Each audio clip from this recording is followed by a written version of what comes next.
MBBS in North America. 32 లక్షలకే MBBS. ప్రపంచవ్యాప్తంగా గుర్తింపున్న degree.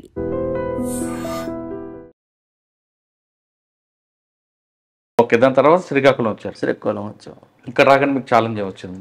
Srikakulam Maheshwara Reddy సార్కి అవ్వాలి కానీ నేను ఇప్పుడు ఇస్తున్న ప్రభుత్వానికి ఏదైనా సమాజానికి సమాజాన్ని చెడగొట్టే విషయాలు ఏమి ఉన్నాయని అనుకుంటే ఏ సమాజమైనా ఎక్కడ పోద్దంటే ఒకటి డ్రగ్స్ వల్ల పోద్ది, రెండు అత్యాశకి పోయి ఏవైనా గేమింగ్ కానీ బెట్టింగ్ కానీ అది ఏదైనా ఉంటే అది ఒకటి. ఈ రెండు విషయాల మీద మా ఎస్పీ గారు కూడాను ఈ రెండింటి మీద ఎక్కువ దృష్టి పెట్టారు. గంజాయి కన్జ్యూమర్స్ మీద కానీ పెర్లర్స్ మీద కానీ సెల్లర్స్ మీద కానీ దృష్టి పెట్టారు. ఆ విధంగా దృష్టి పెట్టడం వల్ల ఎక్కడ ఒకరిని పట్టుకొని అరకు నుండి గంజాయి తెప్పించాం ట్రాప్ వేసి. వాడికైనా అరకు నుండి నాకు ఇంత గంజాయి కావాలి అని ఈడప్పుడు తెస్తాడు. తెచ్చిన దీనికి వీడికి డబ్బులు వేసి ఆ డబ్బులు ఆడికి వేసి అరకు నుండి తెప్పించాడు. అరకు నుండి మనం గంజాయి పెడలర్స్ని 4 కేసులు పెట్టగలం. 4 కేసులు పెట్టి దగ్గర సుమారుగా 40 మంది వరకు ఈ 1 టౌన్ ఏరియాలో మనం అలా జైలుకి పంపించాం. అదొకటి. రెండోది ఈ ప్యాకాట్ కేసులు అతను పోలీసు ద్వారా కానీ టాస్క్ ఫోర్స్ ద్వారా కానీ పేక ముక్క పట్టుకుంటే జైలుకి వెళ్ళిపోతాం అనే రీతి తెప్పించారు. రీసెంట్గా ఎవడైనా రౌడీ షీటర్ కానీ సస్పెక్ట్ సీట్ వాళ్ళు కానీ ఓపెన్గా మార్కెట్లో తాగినా బహిరంగ ప్రదేశాలు తాగితే ఖచ్చితంగా వాళ్ళు జైలుకి వెళ్ళవలసిందే. అదేవిధంగా రౌడీ షీటర్ కానీ ఎవరితో తగ్గుపడినా ఆడు ఖచ్చితంగా జైలుకి వెళ్ళవలసిందే. ఆడు దేనితో కొట్టడం కాదు, ఖచ్చితంగా రౌడీ షీటర్ కానీ ఇన్వాల్వ్ అయ్యి ఉంటే ఆడు ఖచ్చితంగా లెసన్ ఇస్తాం. 307 ప్యాకాట్ క్లబ్ల మీద బాగా ఫోకస్ చేశారు, అందులో డౌటే లేదు. కానీ ఇక్కడ కొన్ని అపార్ట్మెంట్లో కొన్ని ఇళ్లలో కొంతమంది పొలిటీషియన్ల సహకారంతో పెద్ద పెద్ద ఆర్గనైజేషన్ నడుస్తుంటాయి. ఇటీవల మీరు ఒక పెద్ద గ్యాంగ్ని కూడా పట్టుకున్నారు. అంటే రీసెంట్గా 11 లక్షల రూపాయలు ఒక ఆట పట్టుకున్నాం. అది పొలిటికల్గా కాదు కానీ ప్యాకాట విషయంలో పొలిటీషియన్స్ కూడా అంత ఇన్వాల్వ్ అవ్వరు చెప్పడానికి. వాళ్ళు ఇన్వాల్వ్ కాకపోయినా వీళ్ళు వాళ్ళ పేరు చెప్పి వీళ్ళు ఏదైనా సరే ప్యాకాట విషయంలో ఎవరు ఏ పేరు చెప్పినా విడిచిపెట్టారు, దాన్ని క్షమించడానికి లేదు, విడిచిపెట్టడం కూడా. మీకు ఆ విషయం ఈ మధ్య జరిగిన పరిణామాలు కూడా మీకు తెలుసు. ఏదో ఒకటి చెప్పండి. మరి ఎంత లైవ్లో ఉన్నాం కాబట్టి చెప్పడం బాగోదు కానీ ఆడి ఎంతటోడైనా ప్యాకాట్ అనేసరికి విడిచిపెట్టడానికి లేదు. ప్యాకాట్ విడిచిపెట్టడమే కాకుండా ప్రాపర్గా అతను సెక్స్ పడినట్టు కూడా ప్యాకాట్ కేసులో సెక్స్ పడడం అంత సాధ్యం కాదు. అయినప్పటికీ కూడా రీసెంట్గా ప్యాకాట్ ఆడిన 3-4 కేసులు ఉన్న వాళ్ళకి సుమారు 1 నెల రోజులు జైలు సెక్స్ పెడితే ప్రస్తుతం వాళ్ళు జైల్లో ఉన్నారు వాళ్ళు. సార్ అది ఎప్పుడే కాకుండా బెట్టింగ్ల మీద ఒక వ్యక్తి ఉన్నాడు ఇక్కడ శ్రీకాకుళంలో. ఆయన దాని మీద పేరు కూడా బెట్టింగ్ డాష్ అని పెట్టుకున్నాం. అవును, ఆయన పిల్లలందరికీ చెడగొట్టడం, పొర్రపాటి రాయించుకోవడం ఈ ఆర్గనైజర్ చేస్తుంటాడు. కరెక్ట్గా క్రికెట్ మ్యాచ్ స్టార్ట్ అయ్యే టైంకి ఎక్కడ బెంగళూరులోనో అక్కడ ఉంటాడు. ఇక్కడ చిన్న వ్యక్తి ఈరోజు ఒక పెద్ద బిల్డింగ్ స్థాయి కట్టుకున్న స్థాయికి వచ్చాడు కేవలం బెట్టింగ్ల మీద. అవును, ఆ వ్యక్తి మీద మీ ఫోకస్ ఏంటంటే? ఆ వ్యక్తి మీద ఫోకస్ ఉంది. ఆ వ్యక్తిని కూడా అరెస్ట్ చేసాం. రెండోది బెట్టింగ్ విషయానికి వచ్చేసరికి మొన్న మేము ఒక 1 మంత్ 45 days బ్యాక్ బెట్టింగ్ వాళ్ళు అరెస్ట్ చేసాం. వాళ్ళ దగ్గర కొంత అమౌంట్ కూడా రికవరీ చేసాం. ఈ బెట్టింగ్ అనేసరికి వచ్చేసరికి టెక్నికల్ ఎవిడెన్స్ గ్యాదర్ చేసేసరికి కొద్దిగా ఇబ్బందికరమైన, టెక్నికల్గా కొంత ఇబ్బంది అయినప్పుడు కూడా అరెస్ట్ చేసి రిమాండ్కి పంపించాం. కానీ మీరు రైడ్లు చేస్తున్నారని మరి కొంతమంది గ్యాంగులుగా, ఎందుకంటే రెగ్యులర్గా ప్యాకాట్ అనేది ఒక జాబ్ లాగా అయిపోయింది. కాలేజీకి వెళ్తున్నాం, స్కూల్కి వెళ్తున్నాం అని పేర్లు ఇంట్లో భార్యకి చెప్పి బయలుదేరుతుంటారు లంచ్ బాక్స్ తీసుకొని. మరి వాళ్ళు 80 feet రోడ్లో కొంతమంది, లేదు అరటి తోటలో కొంతమంది, ఐసోలేట్ ఏరియాలో కొంతమంది ఆడుతుంటారు. వాళ్ళ మీద ఎలా మీరు అంటే రెగ్యులర్గా ఆడే అలవాటు ఎస్పీ మహేశ్వర్ రెడ్డి వచ్చిన తర్వాత పోయింది. అది మనం 100% చెప్పొచ్చు. ఆర్గనైజ్డ్గా కానీ రెగ్యులర్గా కానీ అసలు పేక మొక్క పట్టుకుంటేనే వాళ్ళు కొనుక్కు పడుతుంది. పేక మొక్క పట్టుకుంటేనే కొనుక్కు పుట్టినట్లుంది. అందువల్ల అదలేదు. అలాగని చెప్పి పూర్తిగా ఎరాడికేషన్ అయిపోయిందని చెప్పలేము. అంటే మోడ్ మారిపోతుంది అంతే. ఒకరు కొంతమంది ఆమ్దాల్సో ట్రైన్ ఎక్కుతారు, బరంపురం వరకు ట్రైన్లోనే ఆడుకుని వెళ్తుంటారు. అది మీ సంబంధం కాదు, జేఆర్పీ వాళ్ళది. అవును. ఇప్పుడు కొత్త ఎంఓ అందులోకి వచ్చింది. అంటే ఇప్పుడు చూడండి, మనకి సినిమాలోనే కోటా శ్రీనివాసరావు అంటాడు, ఎవడు బాబు మోహన్తో, రారా చేయి దొరదేసేస్తుంది, ఏదో ఒక కట్ పీకేద్దామని అంటాడు.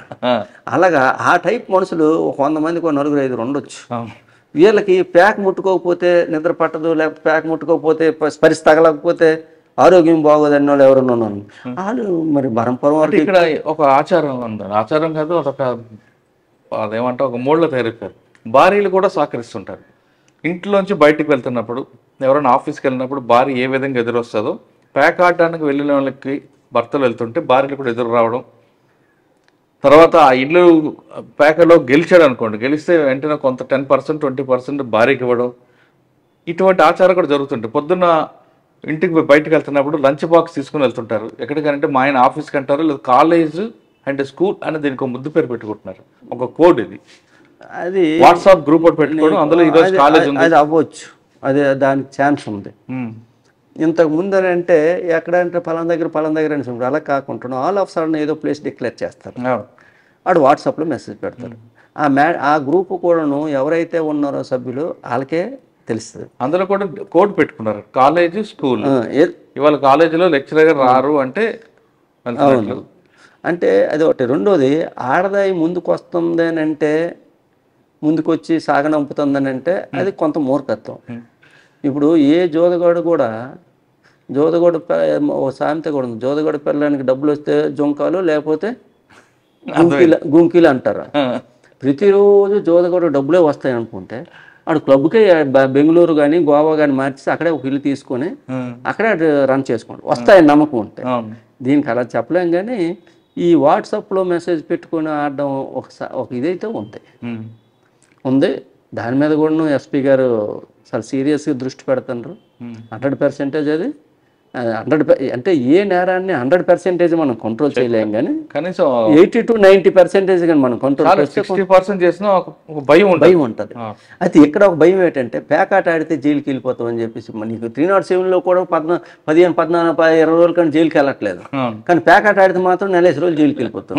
అటువంటి ఇన్సిడెంట్స్ మా ఈ 1 మా సర్కిల్లో చాలా ఉన్నాయి. ఓకే, వెళ్ళిపోయింది సార్. ఇది కాకుండా శ్రీకాకుళంలో ఇంకోటి ఒక పానిక్ సిచ్యువేషన్ ఉంటుంది.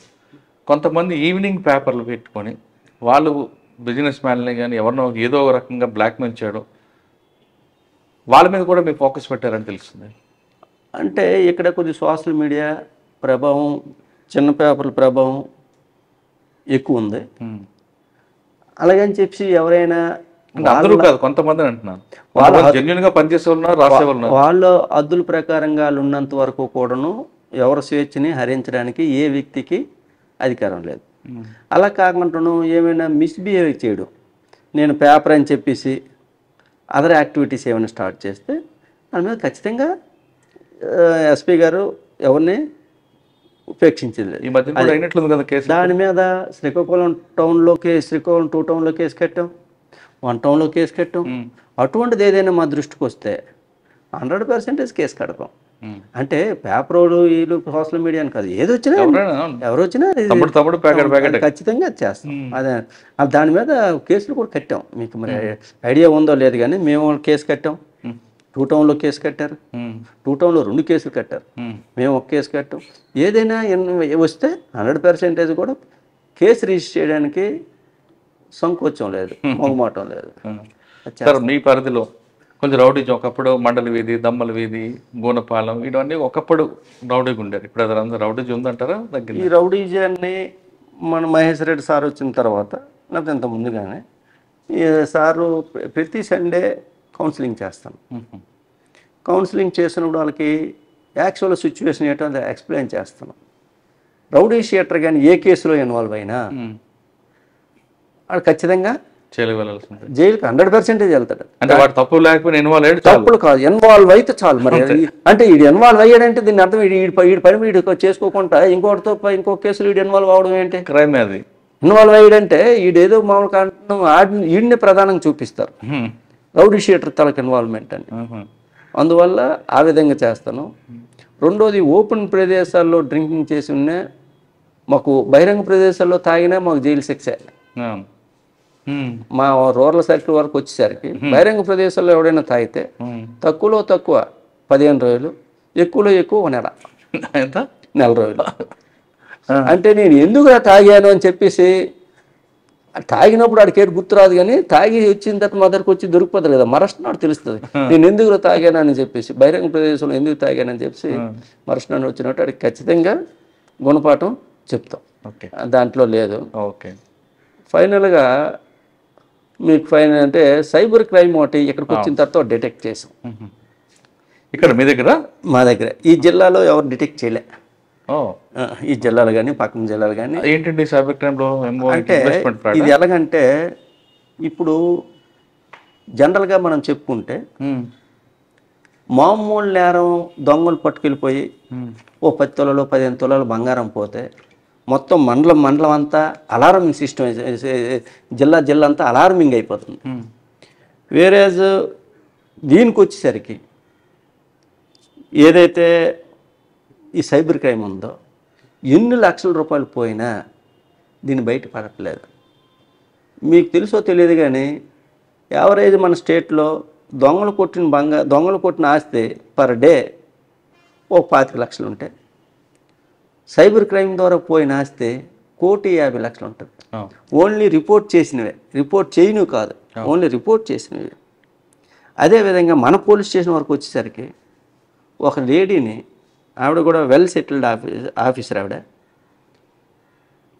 ఆవిడ దగ్గర నీ ఆధార్ కార్డు ఉమెన్ ట్రాఫికింగ్ సిస్టానికి లింక్ అయి ఉంది, దాన్నే వచ్చిన డబ్బులన్నీ కూడా మీ అకౌంట్లో పడతాయి, అందువల్ల సిబిఐ మీ మీద కేసు రిజిస్టర్ చేసింది, కేసు రిజిస్టర్ చేసి మిమ్మల్ని అరెస్ట్ చేస్తుంది, ఈ విషయం మీరు ఎక్కడ చెప్పకూడదు, ఓన్లీ రూమ్లోనే ఉండాలి అని చెప్పేసి ఉంచి 13,50,000 రూపాయలు విత్డ్రా చేయించారు. Digital arrest. ఈ డిజిటల్ అరెస్ట్లోనే వీళ్ళు ఎక్కడ పోలీసులకు చెప్పేస్తారని భయానికి గంటకి సేఫ్టీ రిపోర్ట్ ఇవ్వాలి వీళ్ళకి. I am at hospital, I am at college, I am at on the way, I am at surgeon room అని వీళ్ళకి గంటకి ఇది వాళ్ళకి వీళ్ళు మెసేజ్ చేయాలి, సేఫ్టీ మెసేజ్ అట్టది, సేఫ్టీ రిపోర్ట్ అట్ట. అలా చేసి ఇస్తే దాని తాలూకా ఎనాలిసిస్ అంతా చేసి ప్రాపర్గా ఇన్వెస్టిగేషన్ చేస్తే దీంట్లో ఒక 7 లక్షల రూపాయలు, 6,50,000 రూపాయలు కోజీ కార్డు అంటే త్రివేంద్రం తాలూకు ఇది అనుకోండి అక్కడికి. అదేవిధంగా తిరుచునాపల్లి మైసూరు దగ్గర మైసూరులో విత్డ్రా చేసినట్టు 12 లక్షల రూపాయలు విత్డ్రా చేసినట్టు మనకి ఆధారాలు వచ్చాయి. ఈ ఆధారాలు వచ్చి మనం సైబర్ క్రైమ్ ప్రకారంగా ఆడి దరిద్రం ఏంటంటే, ఎవడైతే 6 లక్షలు విత్డ్రా చేశాడో ఆడ పెట్రోల్ బంకులో ఆయిల్ కుట్టించాడు. ఆ లోకల్ ఆఫీసుతో మాట్లాడి ఆ సీసీటీవీ ఫుటేజ్ గట్రా అంతా చూసుకుంటే వాళ్ళు ప్రాపర్గా ఎస్టాబ్లిష్ చేసాం, టీం వెళ్ళింది, అరెస్ట్ చేసాం, డబ్బులు కూడా రికవరీ చేసాం. మొత్తం కాదు, ఒకసారి 6 లక్షలు అయ్యింది, ఇంకా అవుతుంది, ఇంకా మరొక 4 లక్షల వరకు కూడా. Kerala team, Mysore Karnataka team. యాక్చువల్గా ఇది వీళ్ళకెళ్ళే. ఇది ఎలాగుంటుందంటే, ఫర్ ఎగ్జాంపుల్ ఈ ఇటువంటి డిజిటల్ అరెస్టులు అనేవన్నీ కూడాను ఏ స్టేట్కి వీళ్ళు ఎక్కడో అకౌంట్ ఓపెన్ చేస్తారు. మహారాష్ట్రలో అకౌంట్ ఓపెన్ చేశారు.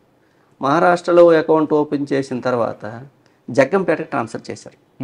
మనకు తెలుసో తెలియదు కానీ మనం ఎక్కడైనా అకౌంట్ ఓపెన్ చేసుకోవచ్చు. అకౌంట్ ఓపెన్ చేసిన తర్వాత 1 అవర్లో మనం విత్ ఇన్ ఇండియా ఎక్కడికైనా ఒక 1 అవర్లో మనం ట్రాన్స్ఫర్ చేసుకోవచ్చు. ఆ విధంగా జగ్గంపేట ట్రాన్స్ఫర్ చేశారు. ఎందుకు జగ్గంపేట ట్రాన్స్ఫర్ చేశారనంటే, సేమ్ స్టేట్ కాబట్టి నమ్మడానికి. జగ్గంపేట ఎప్పుడైతే ట్రాన్స్ఫర్ చేశారో, జగ్గంపేటకి ట్రాన్స్ఫర్ చేసిన తర్వాత ఈ మధ్యలో 42 అకౌంట్లు ట్రాన్స్ఫర్ చేశారు. మధ్యలో పన్ను అమౌంట్ని దుబాయ్ కొంత, ఇలా చిన్న అమౌంట్లు అన్ని ఫైనల్గా ఈ అకౌంట్లకి వెళ్ళి ఈ అకౌంట్ని మనం వెరిఫై చేసి ఆ నెంబర్లన్నీ చూసి మన ఇన్వెస్టిగేషన్ ప్రాపర్ చేస్తే పలానా ఐడెంటిఫై అయ్యారు. వాళ్ళందరిని అరెస్ట్ చేసాం. ఇది ఆన్లైన్ క్రైమ్ కదండి, online crime. This is first time recover అవ్వడం, అరెస్ట్ చేయడం. ఇదంతా కూడా ఎలా ఉంటుందంటే, గుజరాత్ అని కాదు కానీ ఈ నేరం అంతా కూడా దుబాయ్, కంబోడియన్, చైనీస్. కానీ ఇక్కడ తీసుకొచ్చారు ఎందుకు? ఈ బేస్లో జరుగుతాయి. దాంట్లో ఇక్కడ కూడాను వీళ్ళకి ఉంటారు. ఇండియన్ అకౌంట్స్కి పడిన తర్వాత వీళ్ళు ఏం చేస్తారంటే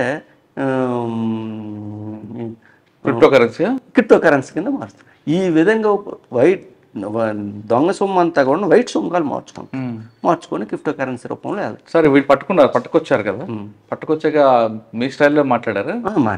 మరి అంటే ఏదైనా స్టైల్ వదిలిస్తే మరి ఏదైనా చెప్పరండి, అది స్టైల్లోనే మాట్లాడాలా. అది అయింది, ఆ స్టైల్ అయిన తర్వాత ఇంకొక టీంని పంపించాలా. మరొక 3 ఉన్నారు, వాళ్ళు కూడా తీసుకొస్తే మెయిన్ ఇది దొరుకుతుంది మనకి, దొరుకుతుంది. అది ఒక మంచి అచీవ్మెంట్. రికవరీ అంటే కేసులు కట్టడం వరకే కానీ సైబర్ క్రైమ్ లో రికవర్ ఉండదు. ఏమంటే అకౌంట్ ఫ్రీజ్ చేస్తారు. ఇది రికవర్ అయింది. ఎస్పీ గారు కూడా చాలా హ్యాపీ ఫీల్ అయ్యారు.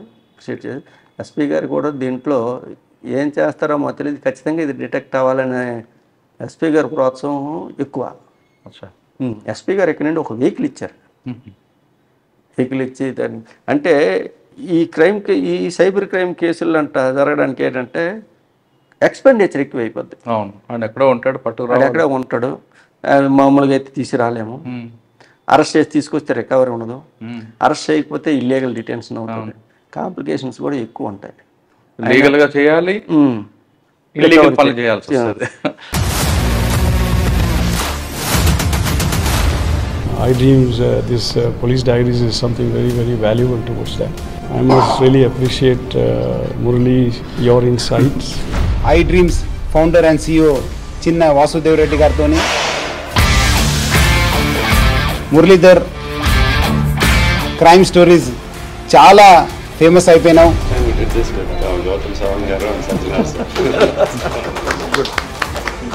Well done. Congratulate him for doing so well. And I congratulate him, his boss also. So well.